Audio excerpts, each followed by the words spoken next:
Hi, I'm Liz Larson. And I'm Bill McKenna. We're the hosts of the New Life Perspectives radio show. We're also the creators of the Cogno Movement System, where we help you rewire your nervous system so you can rewire your reality.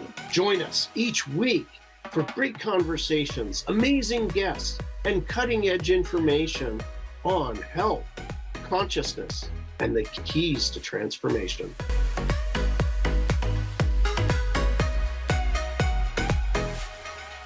Hello, everybody, and welcome to the show. Bill, we have a really exciting guest this week, don't we? Oh my gosh. This, not only is she a great friend of both of ours, but I'll tell you what, you want an interesting listen. This is it. Stay tuned. You buckle your seatbelt. This is so mind-blowing that we get to have this time with Cynthia Sue Larson. Many of you already know her.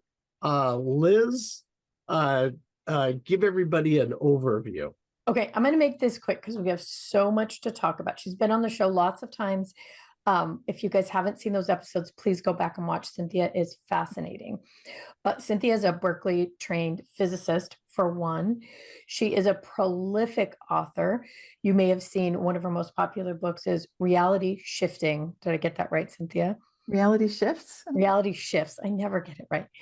And she is one of the founding members of the International Mandela Effect Conference, which also is a big event that is happening in Nashville in November as well. So Cynthia has so many more things that I'd have to go on for the whole interview. But let's just say, welcome, Cynthia. Oh, thank you, Liz. Thank you, Bill. I love talking with you guys.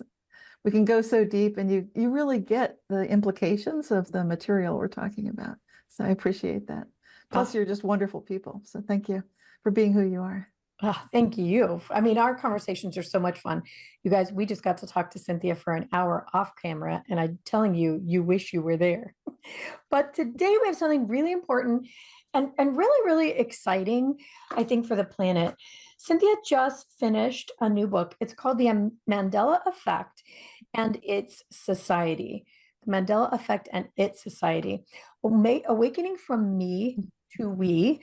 And I'll show it. If you're seeing us on TV or on YouTube, you'll see it's a beautiful, beautiful book available on Amazon. And it has everything to do with the Mandela effect. And I saw Cynthia on another interview. She was saying how it's like a textbook, but a fun textbook. And she's 100% right. This book is like my favorite kind of book ever. You could actually thumb through it and just read a piece. And there's so much information in that piece that you could go thinking about it for days. It's broken down into terms, so you can understand a lot of the things. It's broken down into stories. And I often like to read a book like this backwards. And it's so clearly defined, the pieces, that you can absolutely do that. So personally, I'm having a great time with this book.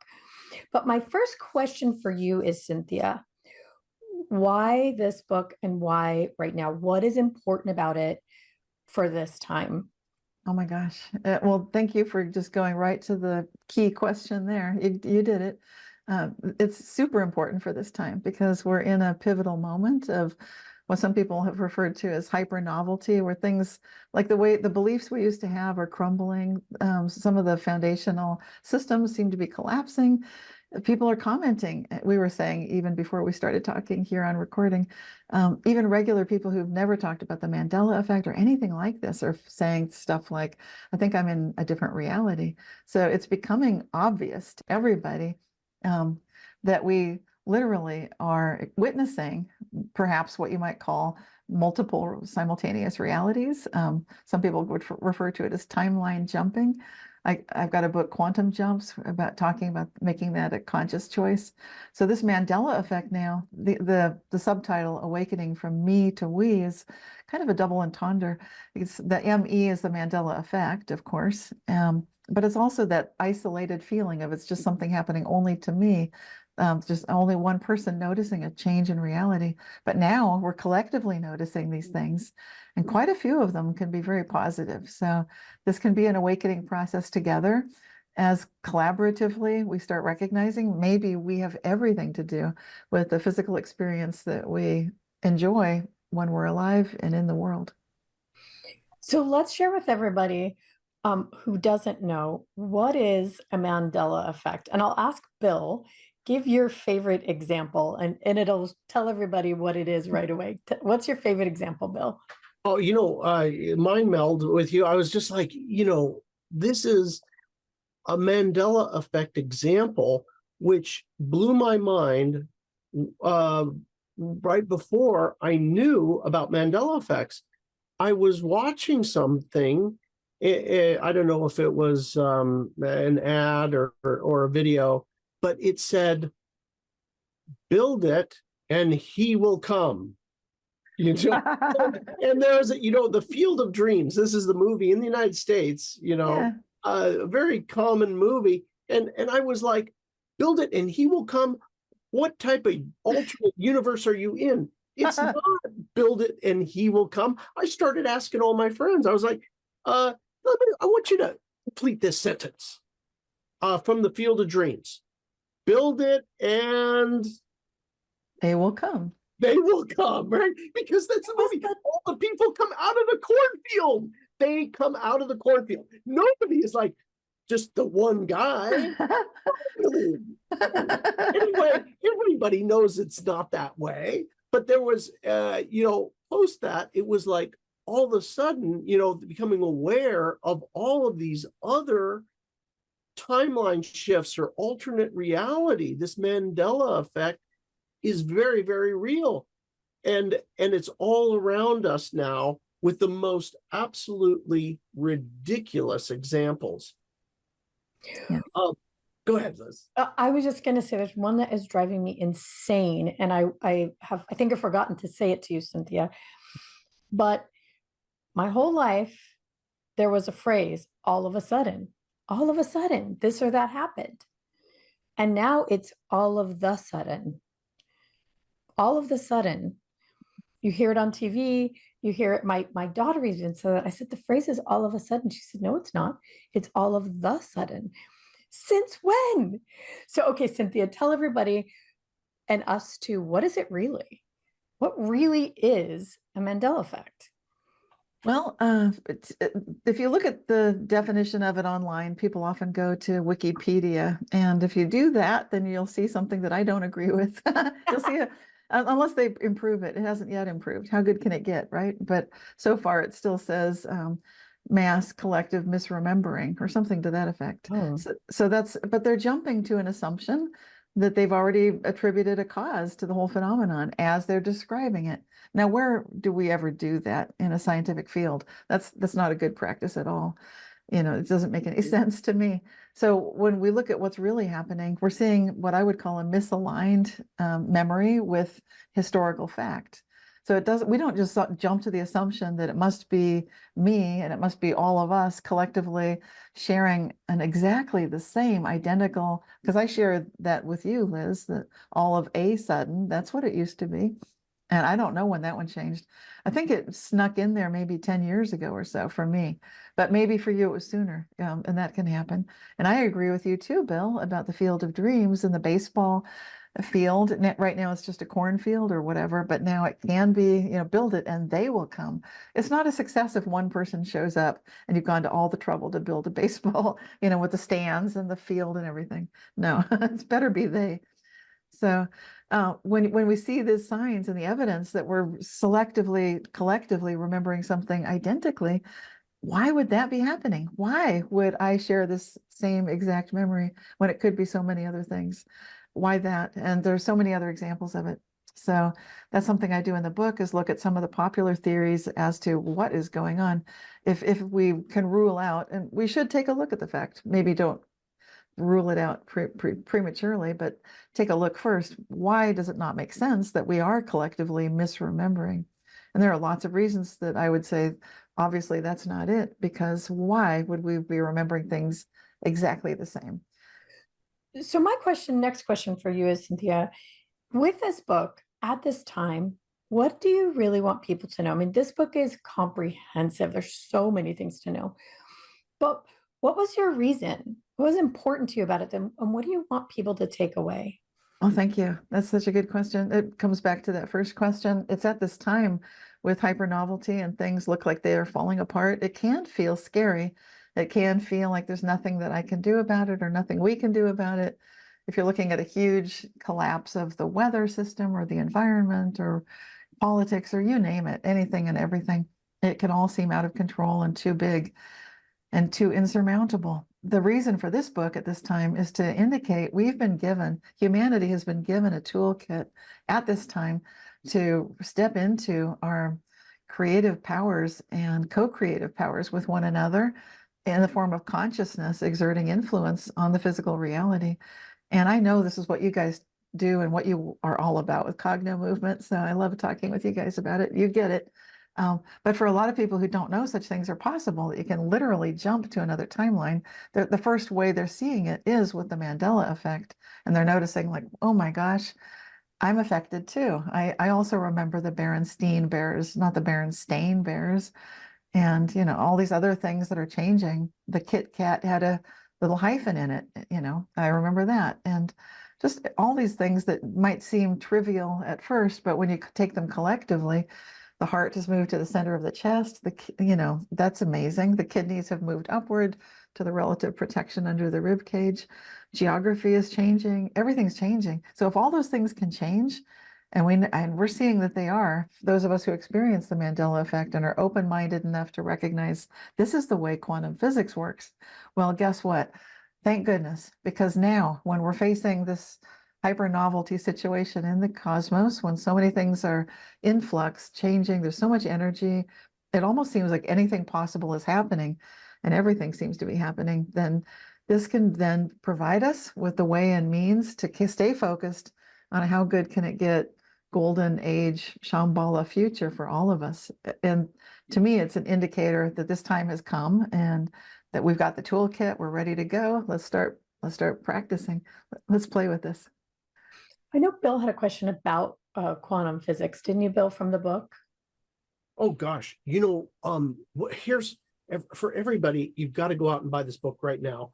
And I'll tell you what, she's got it all broken down for us in terms of the quantum phenomenon and then how it relates to the Mandela effect. So, for example, this whole list, quantum entanglement, quantum coherence, quantum teleportation, quantum tunneling. There are so many different aspects to this Mandela effect, and they're based in these unbelievable, real quantum effects that we know at from quantum physics that it's real. Information being basically shared by two particles, and they're influencing each other anywhere in time and space. So many other things like this quantum teleportation. The Chinese have actually accomplished it in between satellites and the ground now. It's not like something like sci-fi. The science is known theoretically. Now it's actually happening. But I think more importantly is that these effects are really showing up all over the place. And I think almost everybody can relate to, if you listen to the radio and you're out there and all of a sudden the song changed. It's like, what? It's so disturbing for me. I called Liz immediately. I was so upset. I think I called Liz, you too, Cynthia. And I was like, damn it. It was Christmas time and it was, let it snow, let it snow, let it snow. And if you really, everybody probably knows the end of that song. If you really hold me tight, right. Since when is it grabbing me? That is grabbing me. No, you never grab. There is no grabbing. There's no grabbing. That is not the whole thing. But anyway, it was unbelievable. But you're probably, everybody that's listening to this can really relate to all these little songs that have been going on. You're like, wait a second, that's not how I remember it. Right. So, is there, I have kind of the random question here. It's not too random, but the CERN collider. There'd been a lot of talk of the CERN collider and this creating some of these Mandela effects. What do you think? Is that not a thing? Let's save that till we come back from our break. So everybody, let's hear from our good sponsors. I'll keep you on a cliffhanger. When we come back, we hear Cynthia's answer about CERN. Okay, everybody, we're back with Cynthia Sue Larson. We're talking about her new book. And the question was, what does CERN have to do with all of this, Cynthia? Well, that's a great question. And it is one of the top possibilities as having something to do with this increase in people observing the Mandela effect. And long story short, I'd say it's possible in the sense that with the Large Hadron Collider, there's a great deal of energy being put into increasing the velocity, the speed of these little particles, and then smashing them at high speeds together to see what could happen. They were searching for the God particle is what they called it. And that was an interesting hunt to find, something that's so massive that it was influencing these other particles. But in the process of gearing up for it, so much money, so much energy is put into this one collider that's just spinning these particles super, super fast. So from that standpoint, is it possible that it has something to do with the Mandela effect? I'd say it's possible, but then I would expect that if they're firing it up, we'd expect to see a huge increase in Mandela effects. And I haven't really seen that with the firing up of these different accelerators around the world. It's not the only accelerator. We've got lots of particle accelerators everywhere in the Western world. The United States has them and other countries as well. So it's possible that there's some impact, but I guess I'm saying that probably it's not the only source of the energy required to start seeing Mandela effects happening on a massive scale. So we do see a lot of us are experiencing a whole lot of what feels like reality shifting. And you never know, actually, from a personal experience, whether or not everybody else is seeing what you're seeing.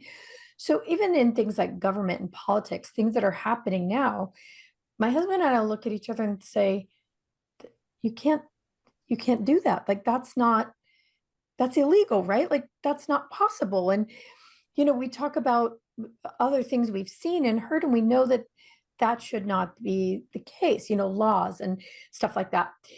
So my question is then, what's the difference between a reality shift, something you experience personally, where all of a sudden reality seems very different, and the Mandela effect? Yeah, there's, essentially no big difference. A personal Mandela effect is pretty equivalent to what I'd call a reality shift. And it's also, as I describe in the book, Mary Rose Barrington, about 100 years ago, was tracking these, what she called just one of those things. So that's another phrase, JOT, J-O-T-T, or reality shift, which was, I think, first mentioned by PMH Atwater in her book, Future Memory. And then I picked it up because it seemed like a very descriptive term to me.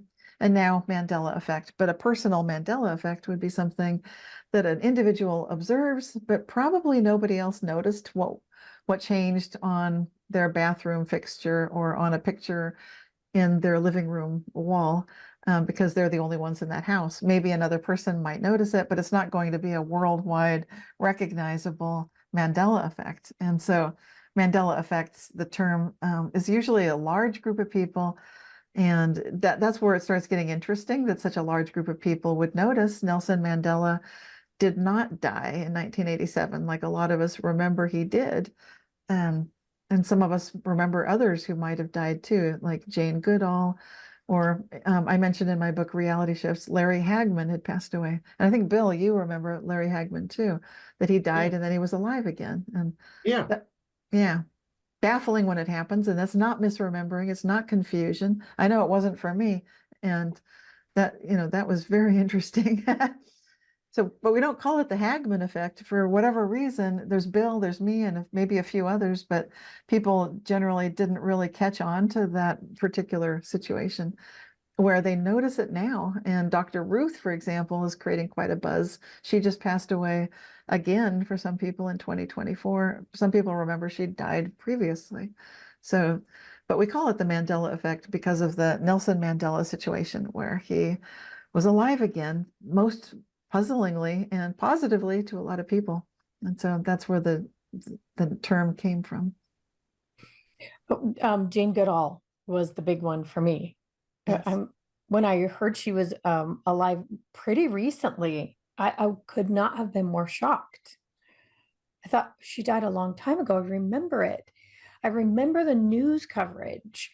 I remember the great loss for biology and this study. Like you do too, Bill. You remember that as well? Oh yes, oh yes. And I saw her and Clint Eastwood in Monterey, California, sitting down for a chat only a few weeks ago.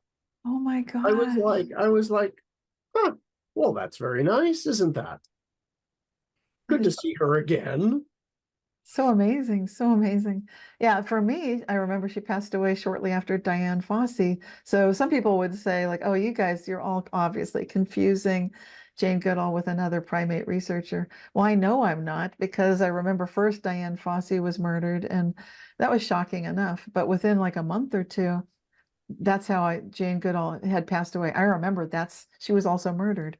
And I thought that was just outrage on my part. Like, no, like that can't be, this can't be. But it's not like she came back to life right away. For me, it was years and years, maybe decades went by, and then she popped up as if she'd never been gone. Yeah. And I got to see her give a talk in Berkeley, California, a number of years ago. I was quite glad to see she's alive. That's what it was like for me too. It was relatively recently. I'm thinking, what? And what's interesting? These things started to happen to me from when I was a kid. And I just thought it was me. I thought I was flaky and that I just wasn't remembering things right. I thought there just is something wrong in my mind, that things keep shifting and moving. And I've shared this before, that when I read your book, Reality Shifts, and some of the others a long time ago, it really made me feel more sane. It helped me understand what was happening. And then I had an aunt who also explained some things like missing jewelry and things like that. Like, oh, it just has shifted into another reality. I'm like, okay, thank goodness this is a thing and not just a weirdness on my part. Then it became fun. Now it's fun. Sometimes it's not so fun, but a lot of times it's fun. Here's my question. It makes me think about something I saw you say on another interview. You were talking to your friend on biased and on the unbiased and on the fence.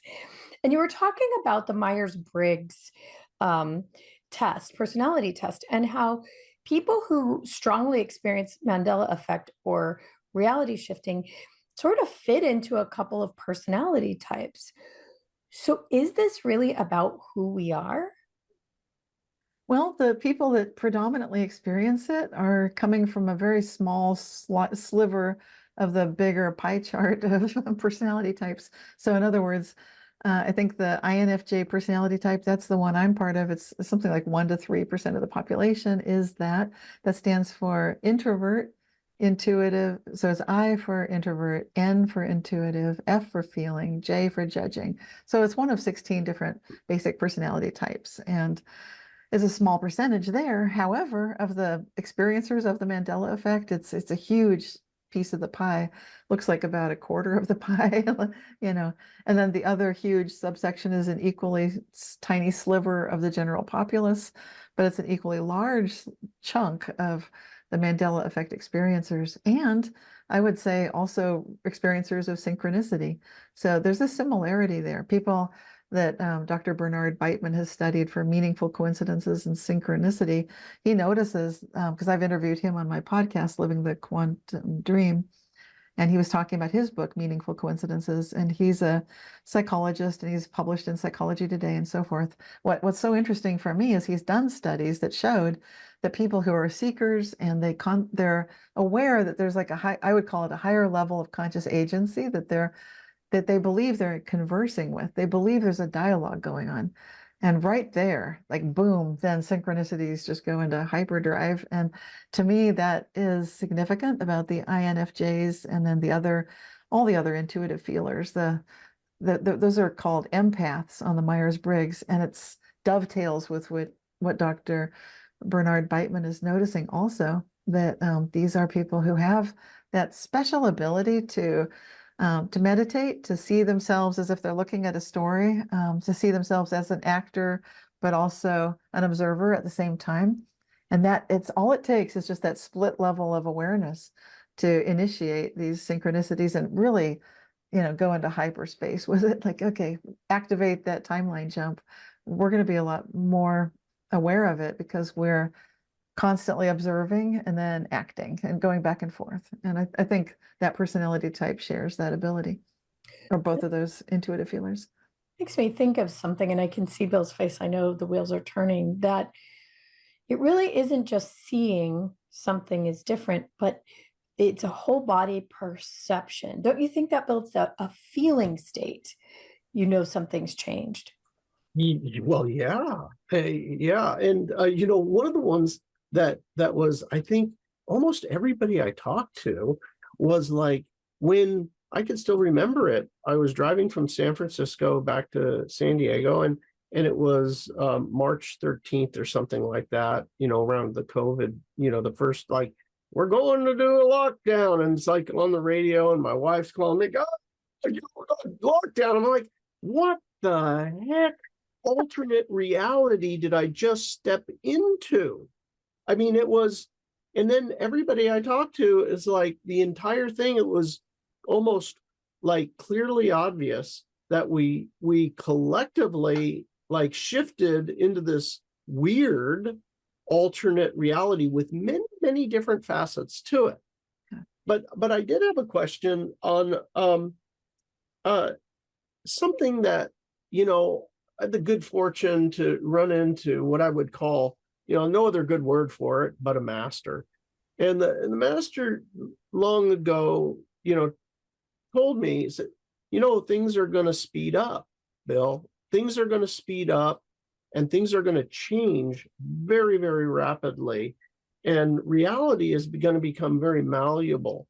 And there's a bunch of things that went along with this. Many, many things. One of them was secrets are going to come out, and I was like, the big secrets, like, actually the church is involved in this. Oh, the Boy Scouts are involved in, oh no, the financial,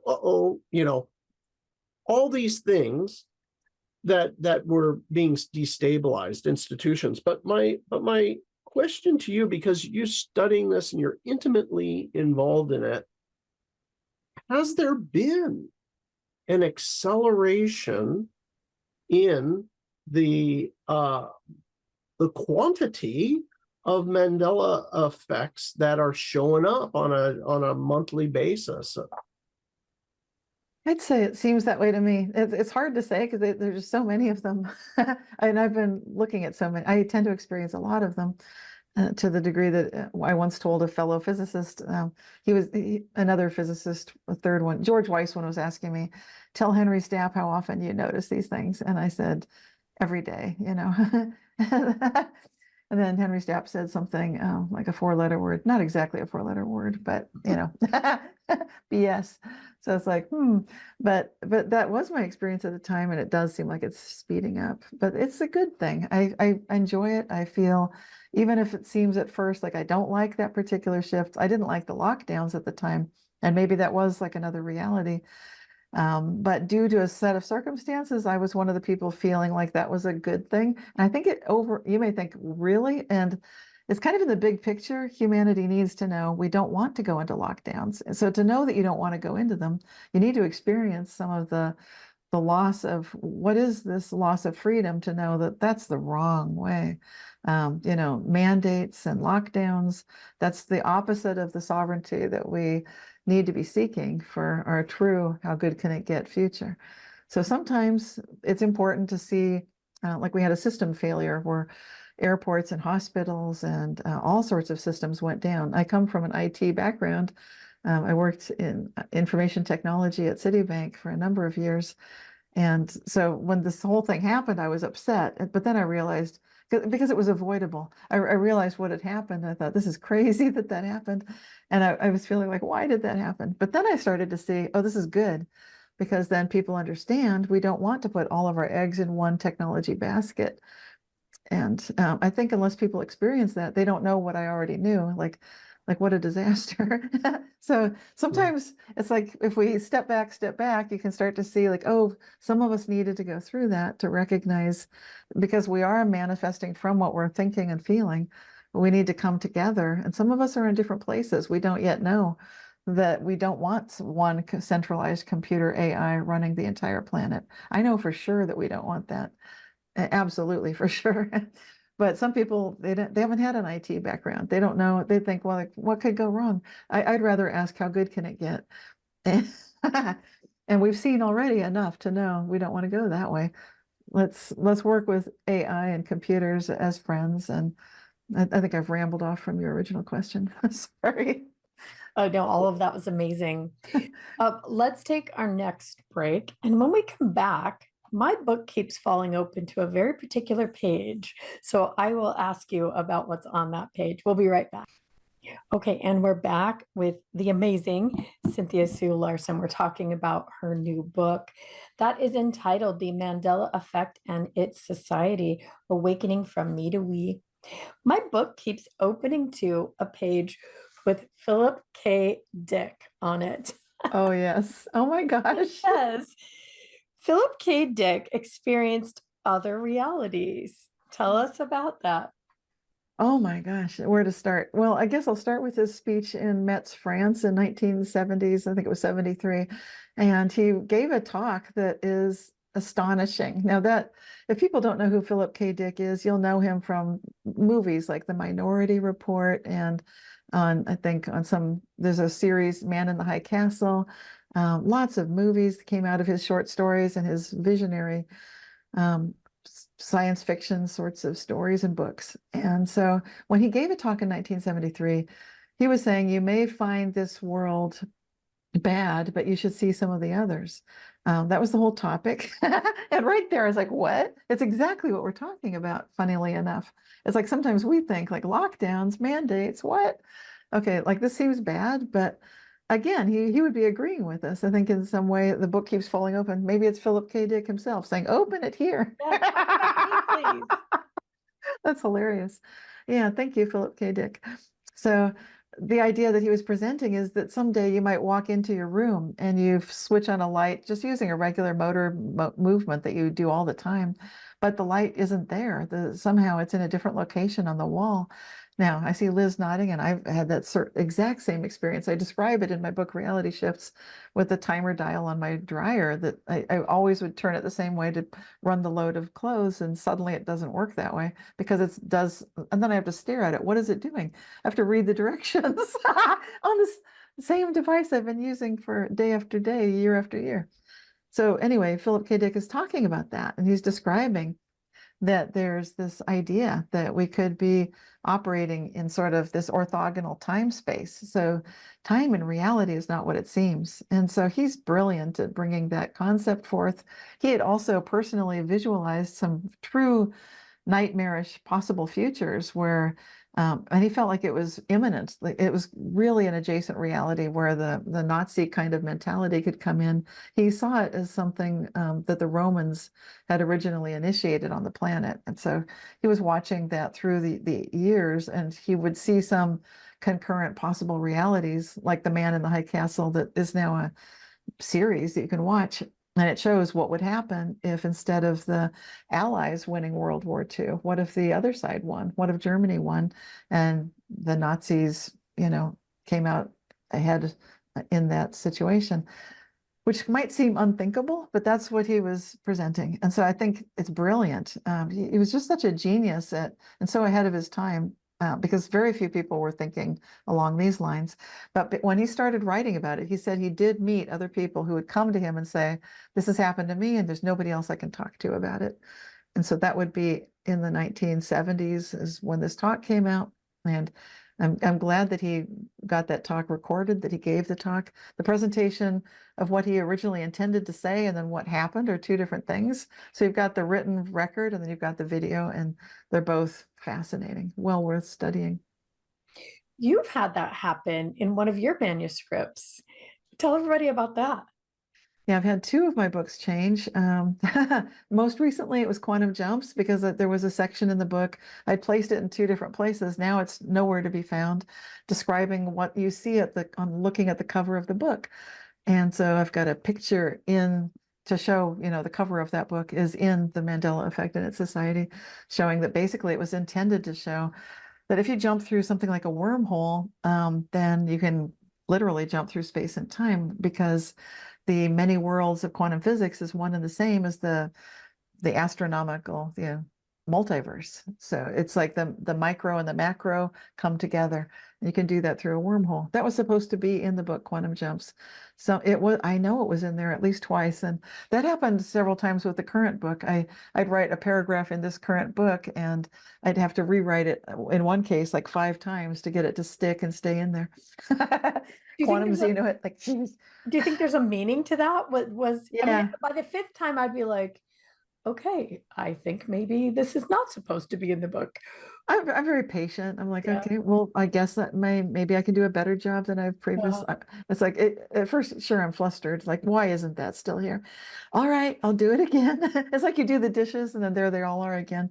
Like, seriously, it feels a bit like that. So, like, I'll do it again, trying to have a good attitude. And I realized maybe what I'm doing is bringing realities together, and I need it in all 5 realities or something. Like, okay, this for a good cause, apparently. So I'm doing someone else's dishes again or whatever. Good. The other book was Aura Advantage, and I used to have a passage in the book that would offend vegetarians, and they would write to me. Like, I'd get 6 emails a year, roughly. Like every couple months, there'd be another one. The emails stopped coming like 5 or 6 years ago. I'm not sure when, but no longer were the concerns about that I'd been talking with my salad, because I had there was a whole little paragraph in Aura Advantage that I was saying a prayer for my salad. And to me, it was like the indigenous saying blessings for the plants that you eat and the animals that you hunt. So it was along those lines, but it was deeply concerning to vegetarians. And I started coming to regret that I'd ever put that in there. And I think that just that feeling of, I'm so sorry I've caused so much trauma for people. Due to that, I'm pretty sure that now it no longer has any trace of that at all. None of my books do. I thought, well, maybe it popped into another book. No, it's gone. Were they upset that there was a consciousness to plants? Yeah, because some vegetarians, the reason they're vegetarian is they don't wish to cause harm to any sentient being. And so if you tell them that the plant kingdom is part of the animal kingdom, we're all cousins, and there's sentience in the plant world. You can talk to your trees, they make music, they can control the locks on doors and so forth. That's not what they want to hear. It's disturbing. Gosh, Bill, who's the guy with the plants and the Dr. Cleve Baxter. I mean, you've heard of him, and he used to work with he was one of the early pioneers with the polygraph, and I attached it to a plant, a house plant, and he was like, "Is something going on? Is that thing alive and conscious?" Well, nothing showed on the polygraph. And then he got the idea, I wonder if I actually burn the plant, if it would register. He goes over, gets his match, lights it. He's going to burn the plant, and the plant goes nuts. He hasn't burned the plant.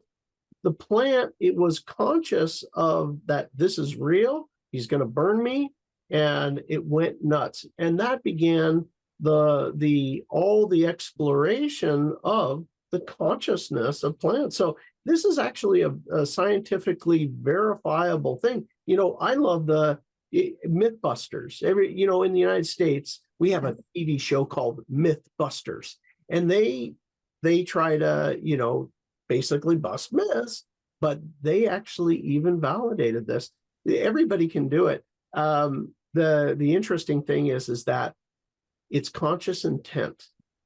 That if you're lying, like, oh, I'm going to burn the plant, but you're not really going to, it recognizes you're full of it.